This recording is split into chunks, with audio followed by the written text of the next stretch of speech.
Telugu Desam party Guntur పశ్చిమ నియోజకవర్గ విస్తృత స్థాయి సమావేశం మంగళవారం ఘనంగా జరిగింది.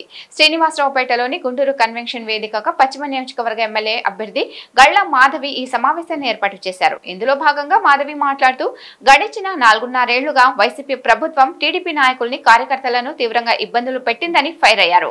వైసీపీ ప్రభుత్వం చేసిన అరాచకాలను ప్రజల్లోకి తీసుకుని వెళ్లాల్సిన బాధ్యత ప్రతి కార్యకర్తపై ఉందని గుర్తు చేశారు. పార్టీ నాయకుల కోవెలమూడి నాని, డేగల ప్రభాకర్, నిమ్మల శేషయ్య, రామకృష్ణ, మన్నవ సుబ్బారావు, లాల్ వజీర్, రావిపాటి సాయికృష్ణతో పాటు పార్టీ నాయకులు, కార్యకర్తలు, అభిమానులు ఈ సమావేశంలో పాల్గొన్నారు. ప్రతి ఒక్కరూ ఎన్నో బాధలు పడిన వారమే.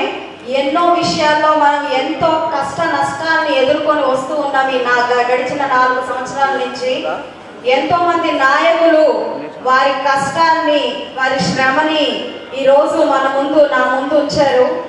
వారందరి అనుభవాల్ని నేను అవపోసన పడుతున్నాను. వారందరి సూచనని, వారందరి దిశానిర్దేశాన్ని నా మనసులో పెట్టుకుంటున్నాను. నాని అన్న దిశానిర్దేశంలో మన కార్యాచరణ ముందుకు సాగాలని ఇక్కడ ప్రతి ఒక్కరిని పేరు పేరున కోరుకుంటున్నాను.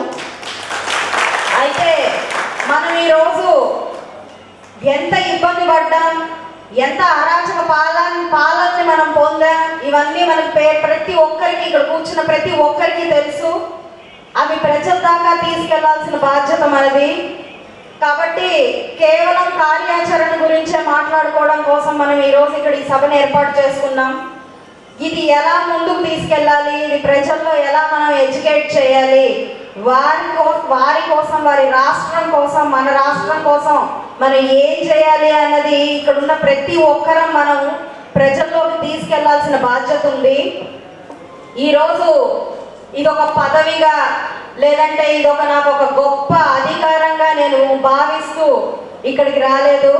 కేవలం ఒక బాధ్యతగా, నా వంతు ఒక భారతీయ పౌరురాలిగా, ఈ రాష్ట్ర పౌరురాలిగా నేను భావిస్తూ ఒక బాధ్యతని నెత్తి మీద వేసుకున్నాను ఈరోజు. అయితే దానికి ఇక్కడ ప్రతి ఒక్కరూ, ఇప్పటిదాకా పార్టీ కోసం, ప్రజల కోసం కృషి చేసిన ప్రతి ఒక్క నాయకుడు, ఇక్కడ కూర్చున్న ప్రతి ఒక్క కార్యకర్త నా కోసం దయచేసి మీరు మీ వంతు కృషి నాకు అందించాల్సిందిగా కోరుకుంటున్నాను.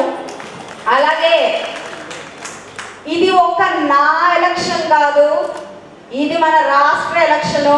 ఇది కేవలం గల్లా మాధవికి సంబంధించిన విజయం అవదు, ఖచ్చితంగా మన రాష్ట్ర విజయం అవుతుంది.